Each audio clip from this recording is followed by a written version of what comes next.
Aleluya.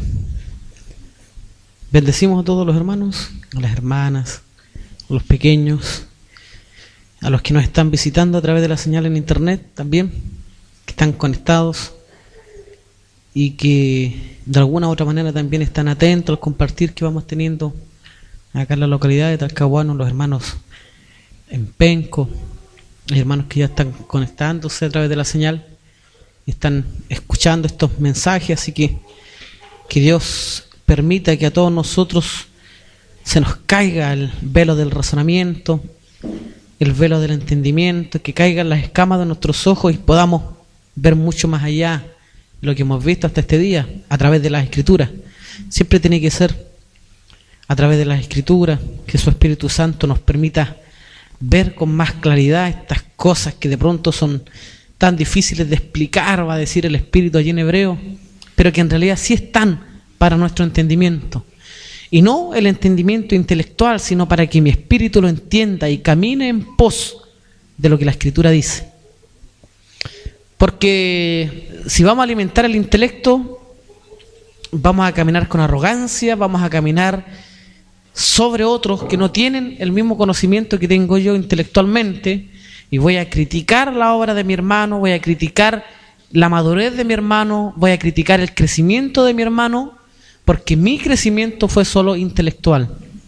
Pero cuando se alimentó mi espíritu y maduró mi espíritu, entonces voy a caminar con humildad, voy a caminar transformado de acuerdo a lo que la palabra me enseñó, y ese es el propósito del Señor. Bueno, el día viernes compartimos Hebreos capítulo 10, cómo hemos avanzado, ¿eh? Ya vamos en el capítulo 11 y eso es bueno, porque hasta este momento ya nos ha permitido el Señor revisar e introducirnos en esos 10 capítulos y ha sido buenísimo. Está todo el material grabado, está allí en el canal y está en la página web. Hay muchos hermanos que están teniendo acceso al material. Llegan saludos de hermanos de Santiago, de allá de Palomares, otros hermanos y de varias localidades que están revisando el material y ha sido una bendición para ellos. Ese era el objetivo en realidad. El objetivo era almacenarlo y poder colocarlo al servicio de nuestros hermanos. Bueno, avancemos entonces al capítulo 11. Esta lectura en realidad es considerable, ¿eh? No es poco, son 40 versículos, pero vamos a darle lectura si queremos entender en parte lo que el Espíritu nos muestra con respecto a la fe acá en el libro de los Hebreos. Hebreos entonces capítulo 11.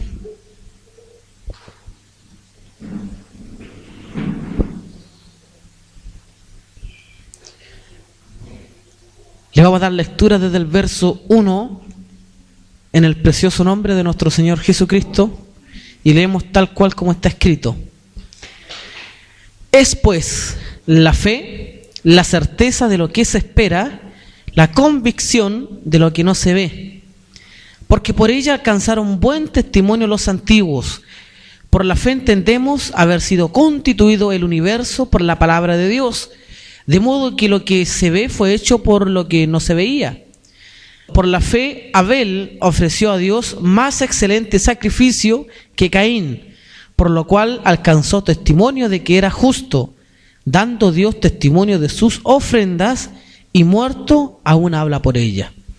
Por la fe Enoc fue traspuesto para no ver muerte, y no fue hallado porque lo traspuso Dios, y antes que fuese traspuesto tuvo testimonio de haber agradado a Dios.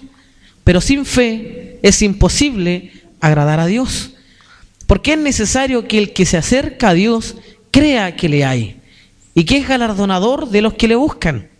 Por la fe Noé, cuando fue advertido por Dios acerca de cosas que aún no se veían, con temor preparó el arca en que su casa se salvase, y por esa fe condenó al mundo y fue hecho heredero de la justicia que viene por la fe.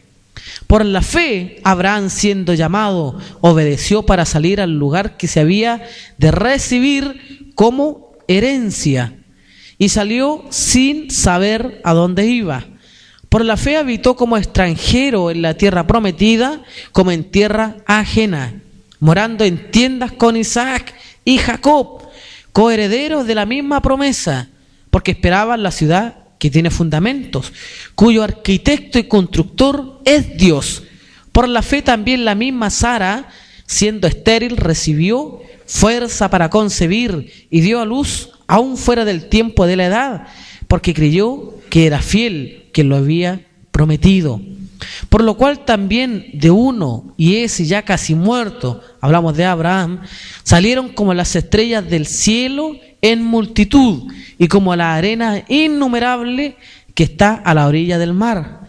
Conforme a la fe murieron todos estos sin haber recibido lo prometido, sino mirándolo de lejos y creyéndolo y saludándolo y confesando que eran extranjeros y peregrinos sobre la tierra.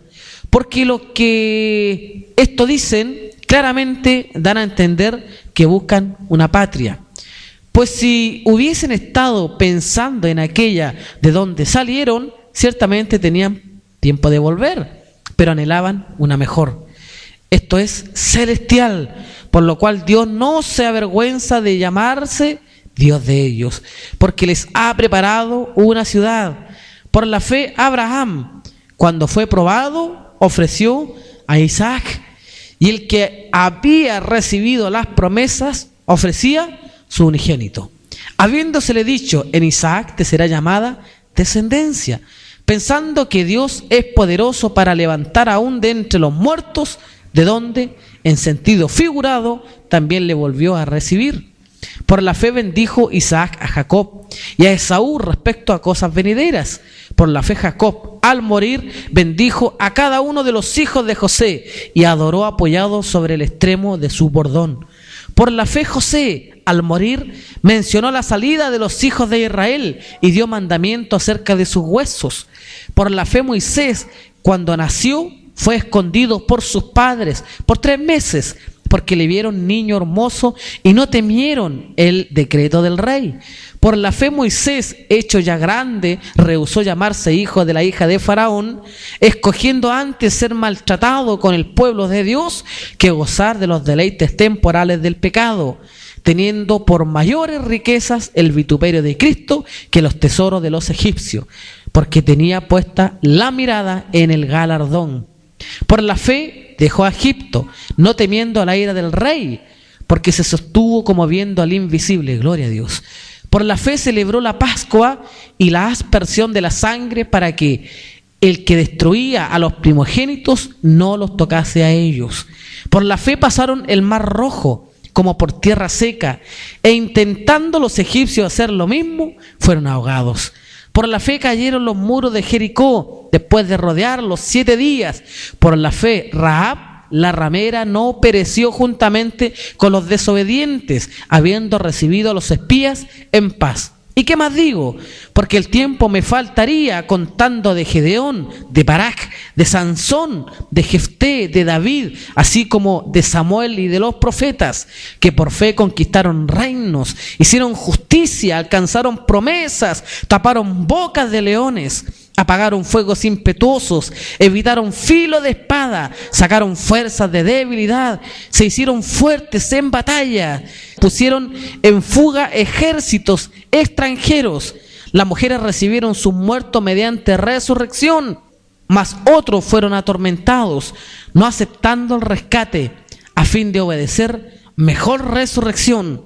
Otros experimentaron vituperios y azotes, y a más de estos, prisiones y cárceles.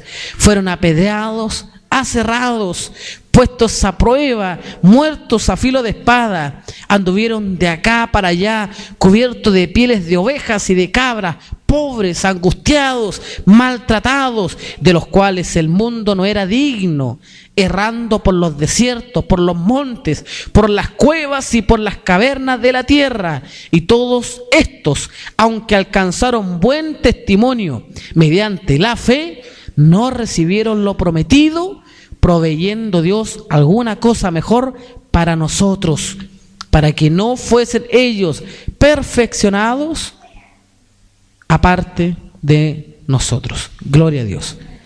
Capítulo 11 de Hebreos. Nosotros podríamos hacer un análisis completo de lo que es la fe, hermanos, pero nos faltaría tiempo. Imagínese o vea usted aquí el Espíritu solo al mencionar algunos personajes tan reconocidos por nosotros, algunos personajes tan conocidos por nosotros por las obras que hicieron, y aún así el Espíritu le falta tiempo para hablar de todas las cosas que por la fe lograron alcanzar. Nosotros, hermanos, nos faltarían seminarios, nos faltarían muchos tiempos, horas de introducción en la Escritura para entender lo que es la fe.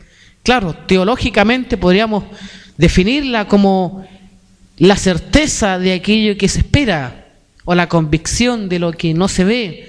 Sería como la descripción más literal de lo que la fe es. Pero más que hablar de cómo se compone la fe, de cuáles son las características de la fe, quisiera que pudiésemos introducirnos en un tema de por qué la fe está en cada uno de nosotros, cómo ha estado operando en cada uno de nosotros y cuál es el propósito de que ésta madure en cada uno de nosotros. Me llegó una pregunta en el Facebook de uno de los hermanos, donde él me preguntaba que él hizo un análisis de la fe con respecto al texto que aparece allí en 1 de Corintios capítulo 13. Dice: si yo hablase lenguas humanas y angélicas y no tengo amor, vengo a ser como metal que resuena o címbalo que retiñe. Y si tuviese profecía y entendiese todos los misterios y toda ciencia, y si tuviese toda la fe, y si tuviese toda la fe, de tal manera que trasladase los montes, y no tengo amor, nada soy. Entonces, él mencionaba, de acuerdo a este texto, que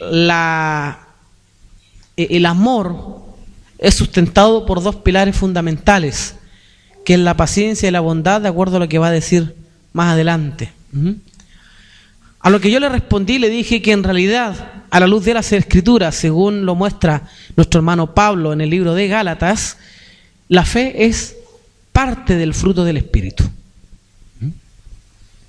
Y tanto el amor como la paciencia, la bondad, la mansedumbre, la templanza y todas aquellas cosas preciosas que yo mismo se las voy a leer para que tengamos una comprensión más clara de esto. Esto está en Gálatas 5, 22. A ver, yo se los leo, hermanos. Mas el fruto, va a decir el apóstol Pablo, mas el fruto del Espíritu es amor, gozo, paz, paciencia, benignidad, bondad, fe, mansedumbre, templanza. Contra tales cosas no hay ley. Entonces, estas 9 características del Espíritu son mostradas por el apóstol Pablo como un solo fruto. ¿Se recuerda que hace poco tiempo lo vimos? De que esas 9 características divinas son un solo fruto, ¿verdad? ¿Y de qué son fruto? ¿Y de qué espíritu? Del Espíritu Santo. No es mi espíritu. Mi espíritu no puede producir tales frutos. Mi espíritu no va a producir fe, mi espíritu no va a producir amor, mi espíritu no va a producir bondad, gozo y todas esas cosas que vienen en el Espíritu Santo, pero sí el Espíritu Santo en mí las produce. Cuando el Espíritu Santo viene a nosotros, viene con estas 9 características divinas. Por eso es que en mi lenguaje jamás puede estar: yo tengo paciencia pero no tengo gozo. ¿Entiende? O tengo gozo pero no tengo paciencia. Me gustaría que las cosas de Dios se hicieran rápido y no tengo paciencia. O tengo amor pero no tengo fe. Me falta fe. No. Es lo mismo, les dije, que es como ir a tomar un fruto, a un naranjo. Yo no puedo ir al naranjo y decir voy a tomar 4 dientes, 2 dientes. Tengo que sacar el fruto completo y de ahí me lo voy a comer. El Espíritu Santo es eso, es un solo fruto. Es el fruto del Espíritu.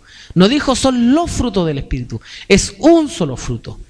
Entonces, este hermano mencionaba y decía que el amor, de alguna manera, estaba sustentado, o que sus pilares fundamentales eran la paciencia y la bondad. Cuando yo digo eso, estoy diciendo que el amor está aquí arriba, es este recuadro, y los dos pilares serían estos dos, y uno sería paciencia y el otro bondad. Pero no puede ser así, hermanos. Uno no es mayor que el otro. En el Espíritu todos son iguales.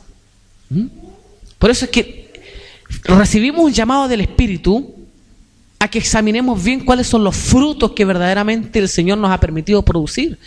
Porque a veces pensamos que hemos producido frutos, pero son frutos carnales. Entonces alguien va a decir, no, si yo soy calmado, soy sereno, pero no es un fruto del Espíritu. ¿Y cuándo se va a dar cuenta que no es un fruto del Espíritu?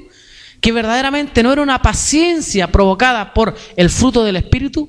Cuando le pisaron el callo correcto, les dije yo, ¿se acuerdan? Porque una vez que le pisan el callo correcto, les cambia el rostro, les cambia la mirada, son contestatarios, van a lanzar la frase escondida en el corazón, y allí se van a dar cuenta que nunca fue un fruto del Espíritu. ¿Qué hacemos en esa hora? ¿Qué podemos hacer allí?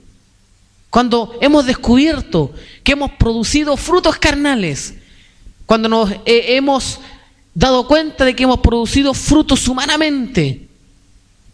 El amor, hermanos, es parte también del fruto del Espíritu. Ahora, hay un amor que va a mostrar el libro de Apocalipsis y que merece nuestra consideración también en esta hora. Porque de la misma manera como tenemos esas 9 características divinas, también es resaltado el amor de una forma muy particular. La iglesia en Apocalipsis, por ejemplo, ¿qué se le dice a ella? En Apocalipsis 4, capítulo 2, verso 4 debe ser por ahí. A ver, búsquenlo a alguien, a ver. Apocalipsis capítulo 2, verso 4, hay una exhortación para una de las iglesias. ¿Sí? Eso. Entonces, el amor, algunos lo interpretan, y ¿por qué estoy tocando el tema del amor? Porque vamos a llegar a entender no qué es lo que es la fe, sino por qué razón Dios produjo fe en cada uno de nosotros. El amor no es un sentimiento, ¿verdad? Que ya lo hemos compartido otras veces.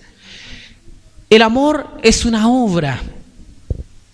El amor no está sujeto a lo que nosotros sintamos. Por eso es que muchos hermanos nuestros caminan de acuerdo a lo que sienten. Se congregan porque sienten sentir. Hay un hermano que siempre nos viene a ver de vez en cuando, pero él tiene una frase muy grabada dentro de él y que la usa mucho. Y que aprovechando que está grabado esto, le vamos a pasar la grabación. Porque él dice, cuando sienta ir, voy a ir. Cuando sienta allí, voy a estar con ustedes. Esto no es de sentir. No vivimos sujetos a sensaciones. Es como el cántico, la alabanza que cantan los hermanos. Oh, mi Dios es real porque lo siento en mi ser. Pero ¿y qué pasa si no lo siento? ¿Dejará Dios de ser real en mí? No deja de ser real, porque Dios no habita en mí porque le sienta o no le sienta. Él no está considerando mis sentimientos, mi estado de ánimo.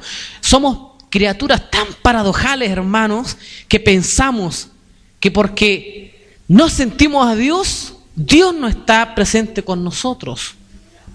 A veces el silencio de Dios, hermano, nos hace caer en lágrimas, porque sentimos como que Dios es indiferente a nuestras peticiones.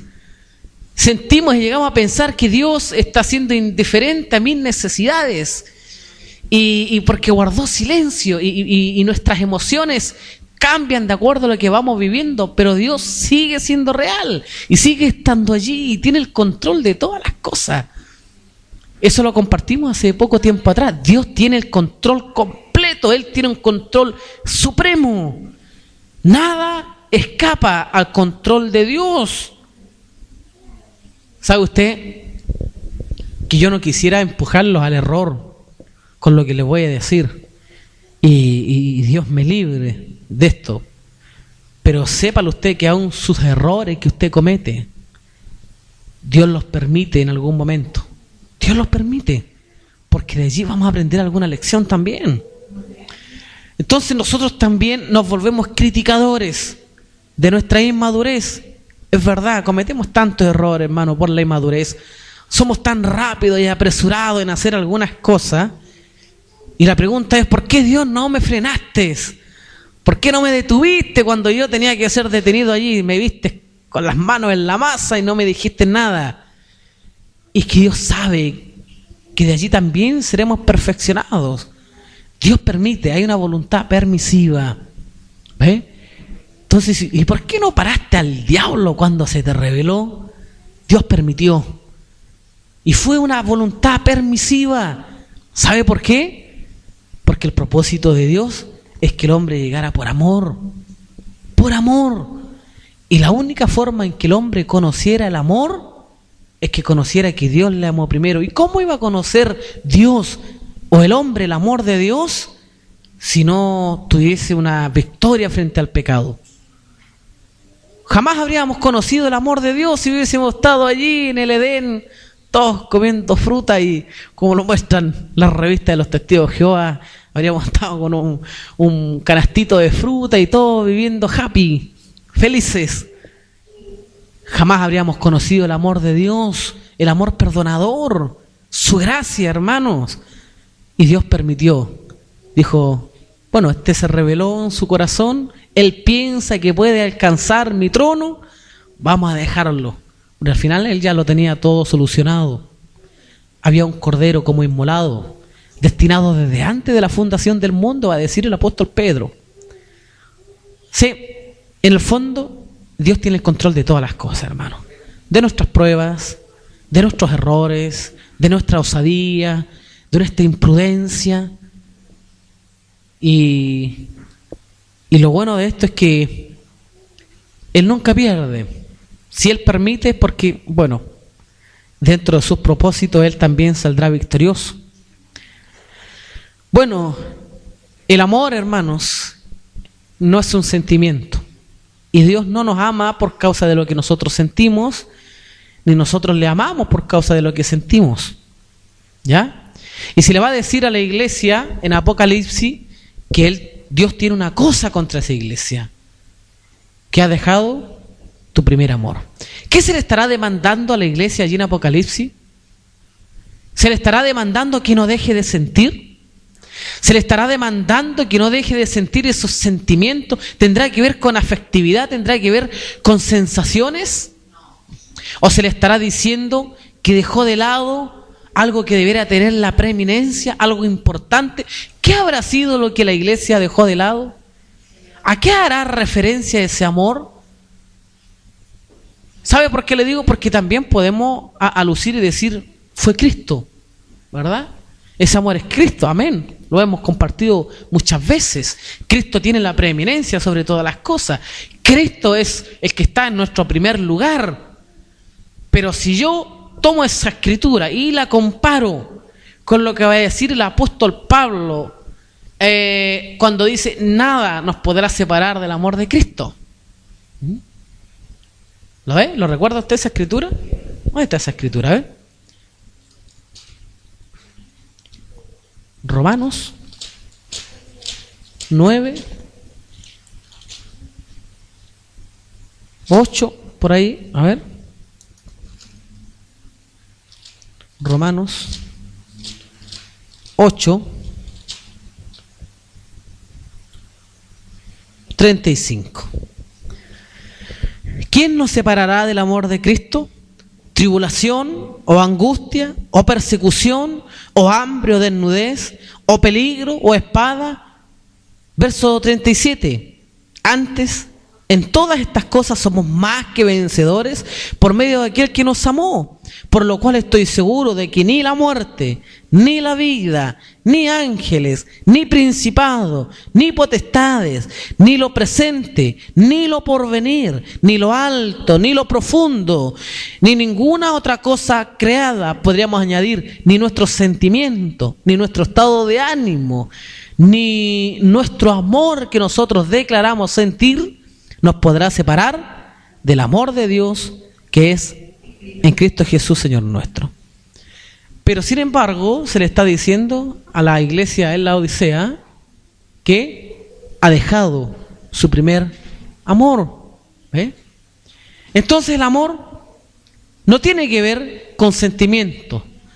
Tampoco es algo que se pueda perder, ¿verdad? Porque está diciendo que has dejado, no que has perdido, como algunos hermanos nuestros declaran con mucha tristeza. Perdí mi primer amor, dice. Entonces el primer amor no se puede perder, porque el primer amor no es un impulso energético que ayuda al cristiano a caminar con más fuerza cuando recién conoció al Señor. A veces pensamos que es el primer amor, cuando estamos gozosos, cuando saltamos, y después cuando lo ven que ya no salta con la misma fuerza, dicen, perdió su primer amor. O sea, no es que esté cansado, no es que esté viejo, es que perdió el primer amor. No era como en los primeros días. El primer amor no se puede perder. Es imposible que se pierda el primer amor. Es bueno entender a qué hace referencia este amor. ¿Sabe cómo lo va a decir el apóstol en Efesios? Que la fe sin obra es muerta. Entonces, el apóstol Pablo va a mostrar el amor como la fe. Va a mostrar lo mismo que va a decir aquí en Corintios capítulo 13 el apóstol Pablo, donde él dice que si yo tengo mucha lengua, tengo interpretación y hago muchos trabajos, si no tengo amor, de nada vale. ¿Sí? De nada me sirve. ¿Sabe lo que significa una obra sin amor? Es una obra que no tiene riquezas, es una obra que no tiene ganancia, es una obra que no tiene ningún tipo de galardón delante del Señor. Qué tristeza, ¿verdad? Porque todos trabajamos en realidad por agradar al Padre. ¿Pero qué es lo que agrada al Padre? Lo acabamos de leer en Hebreos.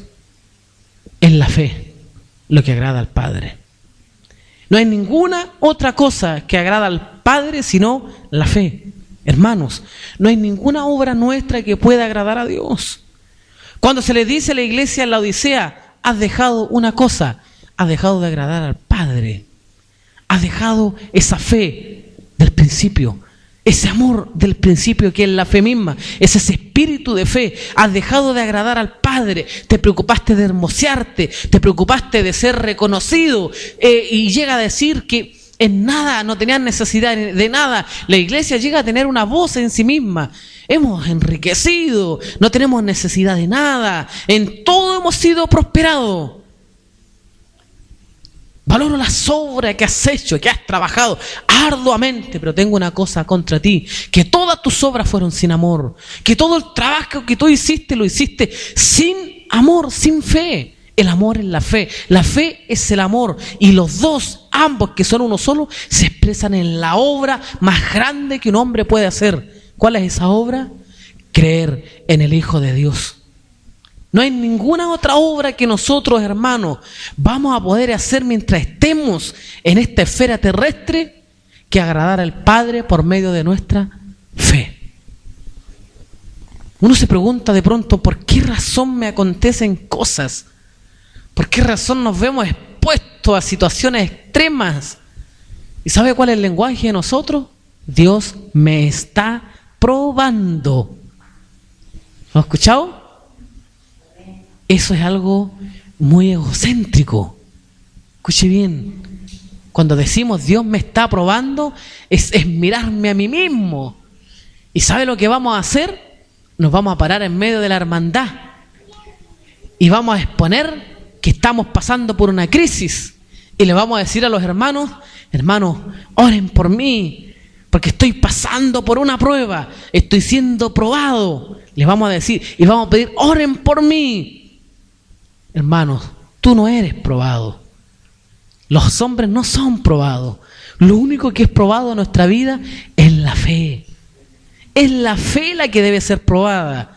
Dios no tiene nada en contra tuyo. Dios no tiene nada en contra ti. Dios lo que quiere es hacer madurar la fe. ¿Y por qué la fe? Porque sin fe es imposible agradar a Dios. Y Dios quiere que tú le agrades en todo. Dios quiere que nosotros seamos agradables ante su presencia. Que no nos presentemos siempre como hombres deudores.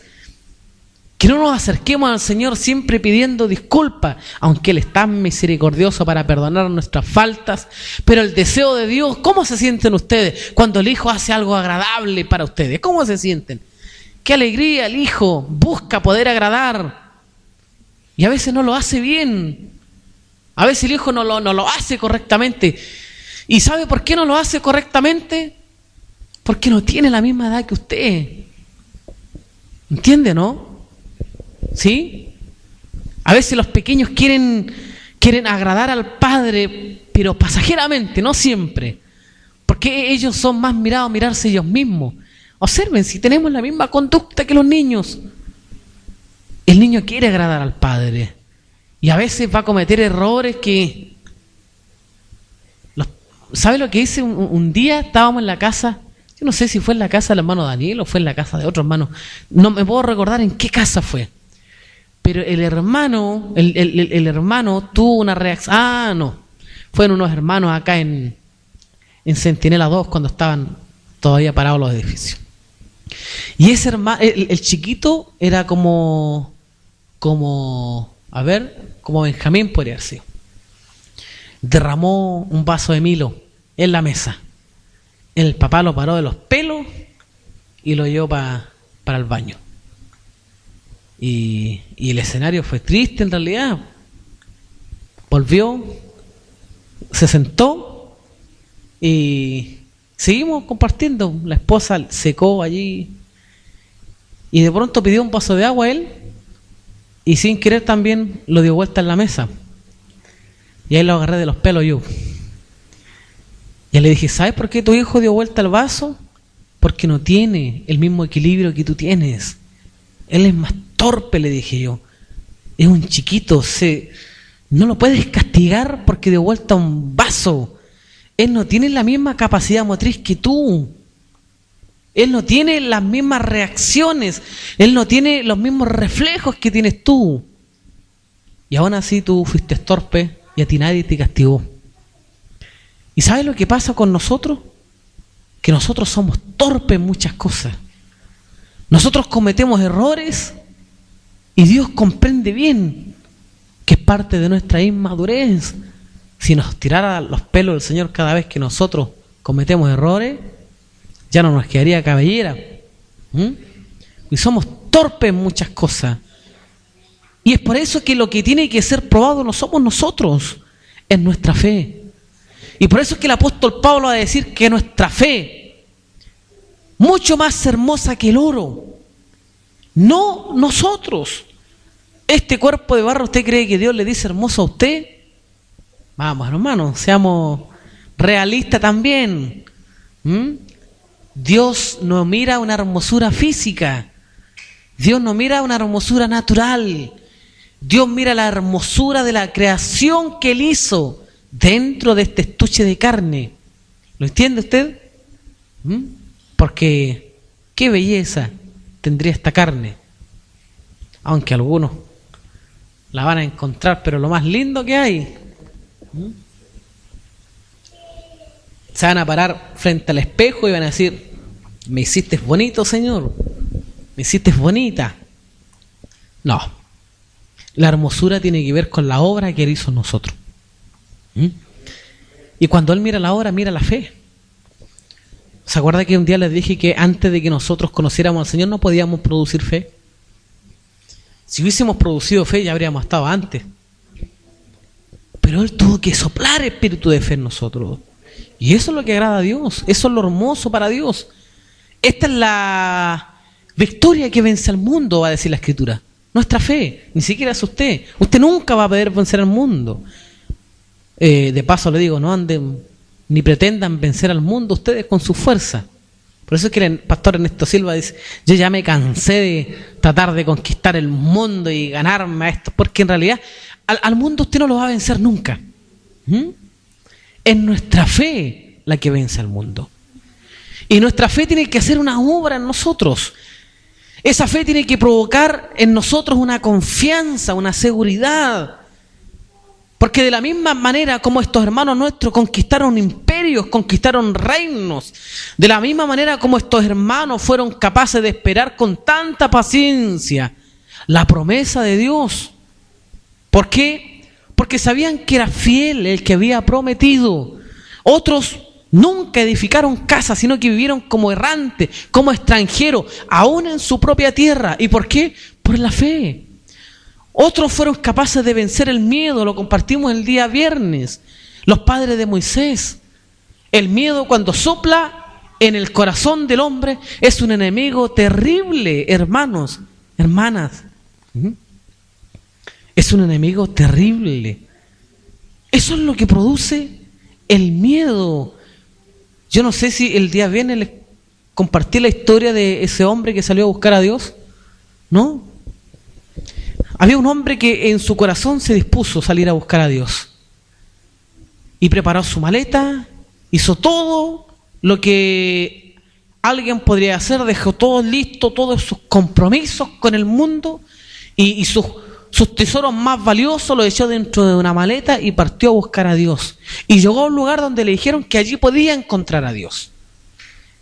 Y llegó al lugar y se encontró con una habitación, una puerta en esa habitación dentro, y en la puerta con un hombre de 2 metros, negro, robusto, y a un costado de ese salón una silla de estas de espera, de esas que están en la sala de espera, una silla para esperar para ser llamado.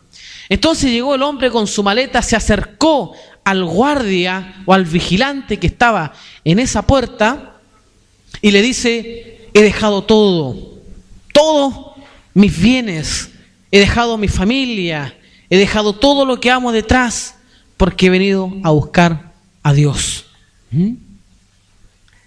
Entonces el guardia lo quedó mirando y le dijo, ya pues, siéntese allí y espere. Entonces el hombre pacientemente se sentó, pasaron unos par de minutos y se volvió a parar y lo volvió a preguntar, ¿estará del otro lado Dios? Sí, le dijo el guardia. Bueno, como le dije anteriormente, yo lo abandoné todo y lo único que quiero es poder encontrarme con Dios. He venido a buscar a Dios y no estoy dispuesto a volver atrás, le dijo. Así que, por favor, no me haga esperar más, dijo. Quiero entrar. Y el guardia, con una mirada penetrante, le dijo, siéntese allí y espere. Así que se tuvo que volver a sentar. Pasaron horas. Y cuando ya sintió un poco de temor de que no iba a poder entrar, volvió a preguntarle y le dijo, ¿sabe qué? Yo creo que usted no me ha escuchado bien. Porque yo he hecho todo lo posible para llegar hasta aquí. Y me dijeron que en este lugar yo podía encontrar a Dios. Y me negué a todo lo que yo era.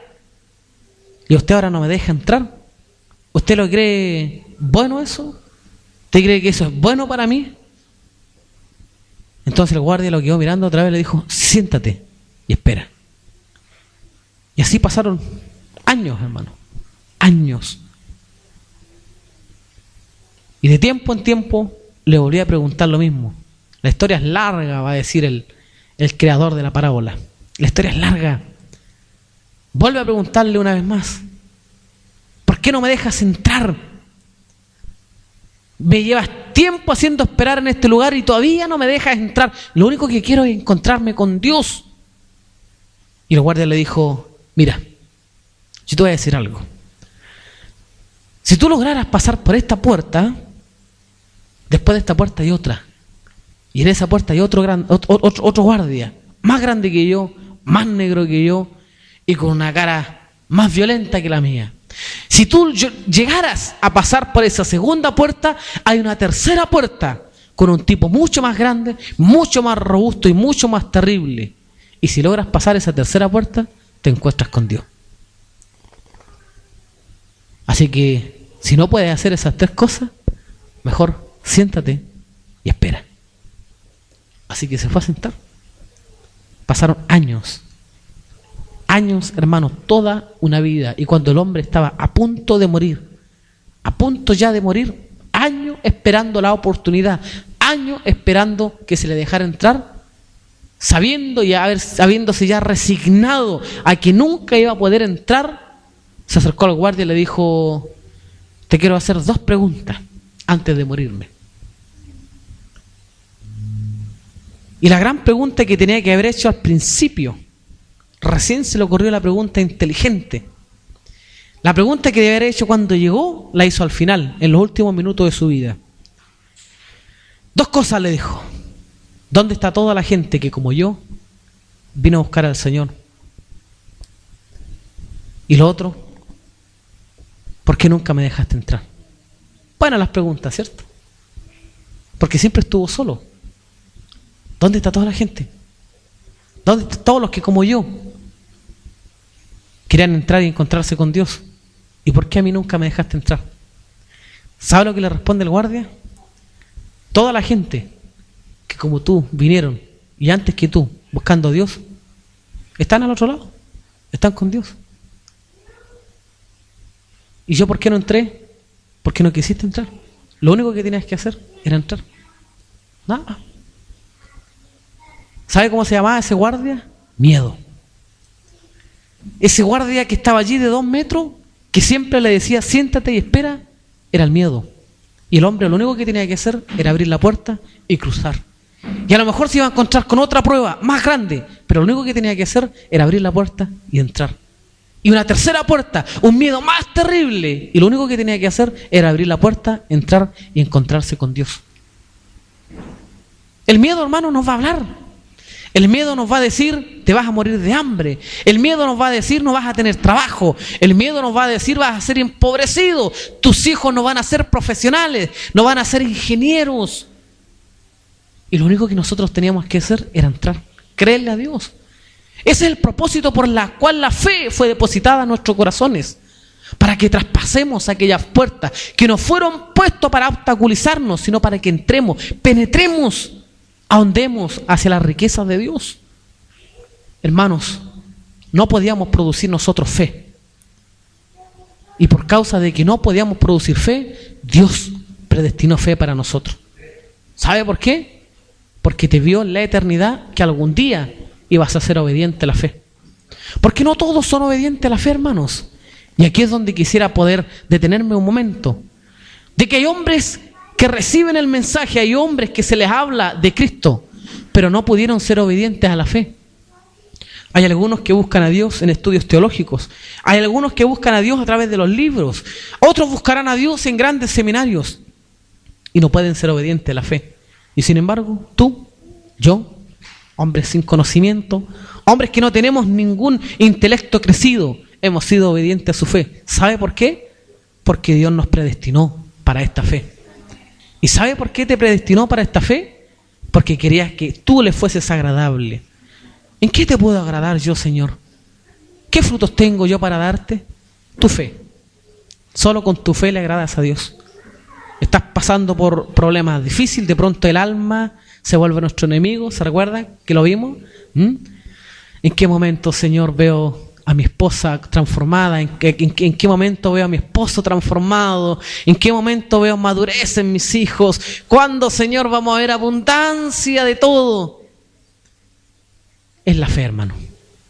La única forma de agradar a Dios es a través de la fe, porque el alma va a hablar tantas cosas en nuestro corazón, ¿sí?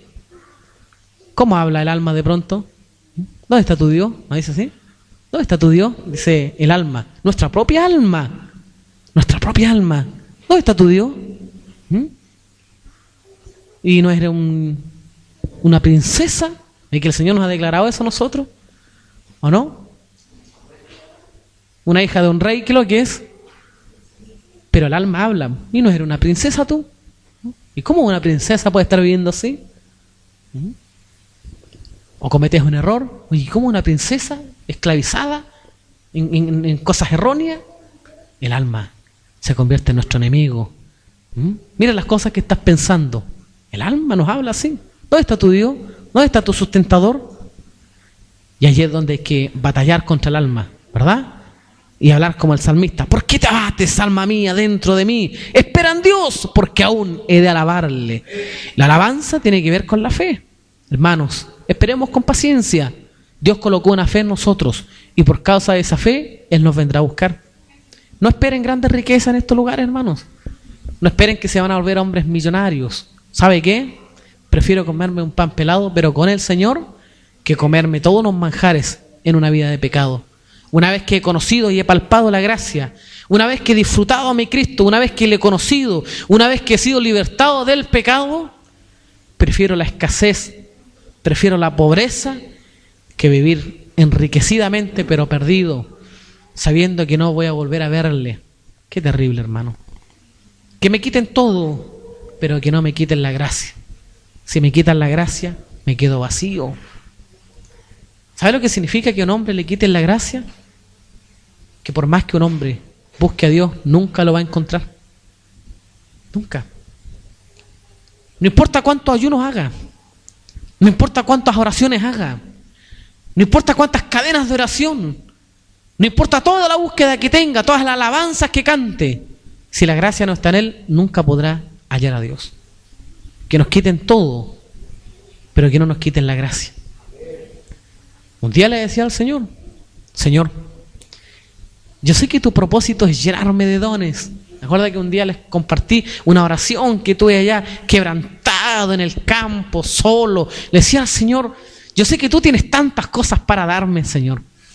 Y examinaba estos frutos del Espíritu y decía: Señor, tienes para darme fe, templanza, amor, gozo y tantas cosas que usted va a mirar en la Escritura y hay, pero un canasto de bendiciones para usted. Y yo le decía: Señor, te cambio todas esas cosas por una sola cosa en mi vida: fidelidad. Yo lo único que quiero es serte fiel, nada más, nada más. Si tú me das fidelidad, lo tengo todo. No importa el hambre que pase, no importa el tiempo que me pase en la humillación, pero si tengo fidelidad, te soy agradable. Y en el fondo lo que un hijo debe anhelar es agradarle a Dios. Agradarle a Dios en la pobreza, agradarle a Dios en la riqueza, agradarle a Dios cuando estás contento y agradarle a Dios cuando estás triste, agradarle a Dios cuando tienes zapatos nuevos y agradarle a Dios cuando no tienes nada que calzar, agradarle a Dios cuando hay muchas cosas en la mesa, agradarle a Dios cuando solo hay agua, agradarle a Dios cuando hay un deseo ferviente de adorarle y adorarle a Dios cuando ni siquiera tengo ganas de orar. Agradarle en todo por medio de la fe. Es la fe lo que agrada a Dios. Y Dios sabe que la única forma en que nosotros pudiésemos agradarle es que Él depositara fe en nosotros. Y Él depositó fe en nosotros, hermanos.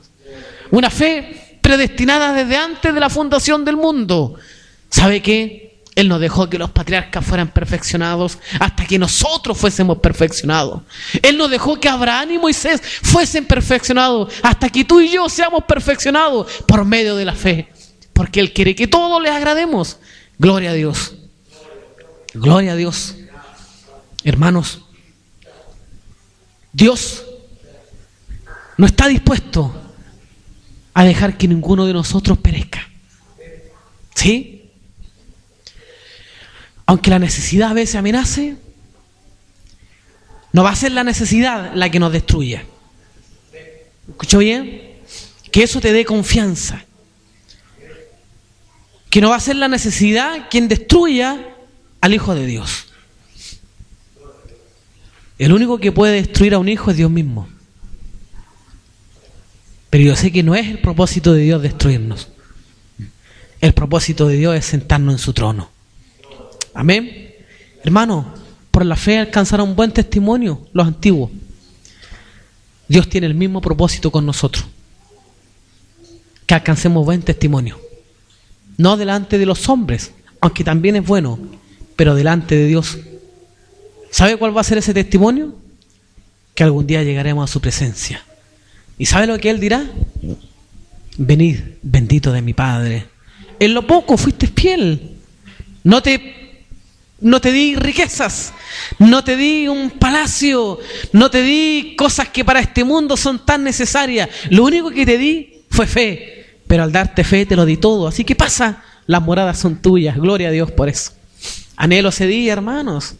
Ese día donde no voy a necesitar del título, no voy a necesitar del cargo, no voy a necesitar si es que alguien me dice, pastor, hermano, profeta, evangelista. Lo único que voy a necesitar es que Él me diga, pasa hijo, nada más. Gloria a Dios por eso, hermanos. Así que, hermanos, en el tiempo de prueba, en el tiempo del conflicto, en el tiempo del golpe a nuestra conciencia, recordemos que Él nos dio fe. Y con esa fe llegaremos al Padre. Amén. Solo la fe nos basta. Solo la fe nos basta. Que nunca nos diga a nosotros el Maestro, una cosa tengo contra ti, que has dejado esa fe preciosa con la cual te acercaste a mí un día. ¿Verdad que no? ¿Se acuerdan cuando llegaron por primera vez a la presencia del Señor? ¿Qué necesitaban? ¿El análisis del libro de los Hebreos?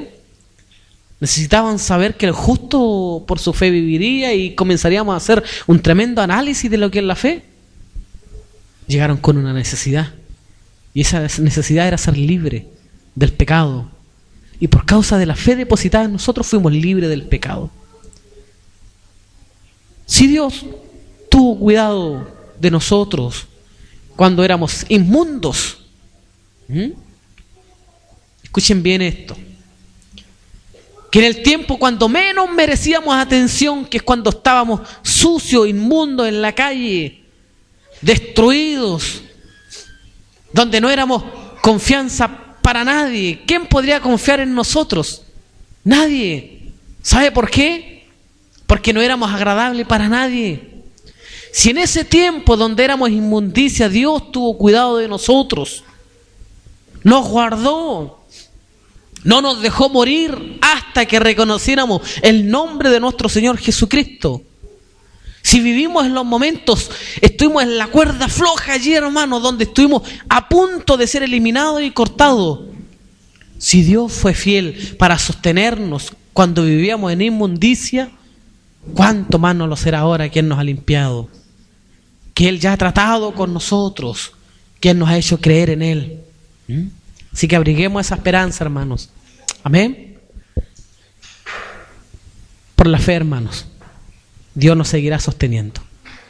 ¿Sí? Por la fe en nosotros, Él seguirá teniendo cuidado de nosotros. ¿Ya? Háblenle a las condiciones en su casa. Tengan la autoridad de por la fe hablarles a su alma y a todos los acontecimientos en su hogar. Como un día para el día del terremoto,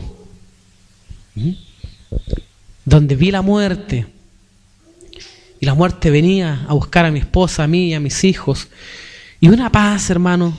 Mis hijos se acostaron conmigo en mi cama y junto a mi esposa y esperamos la muerte, pero pacientemente, y logré percibir el espíritu de muerte, pero por la fe le hablé y le dije: no pienses que vienes con autoridad a buscarme, porque si vienes a buscarme es porque Dios te lo permitió.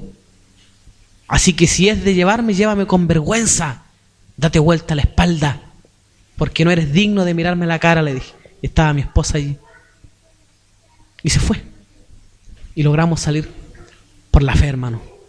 Si por la fe pude yo vencer ese espíritu de muerte, no podemos vencer el espíritu de hambre, no podremos vencer el espíritu de escasez, no podremos vencer ese espíritu de incredulidad, no podremos vencer ese espíritu que a veces nos atormenta y que nos dice: vas a vivir siempre en la misma condición, esto ganaste con ser hija de Dios, esto ganaste con ser canuta.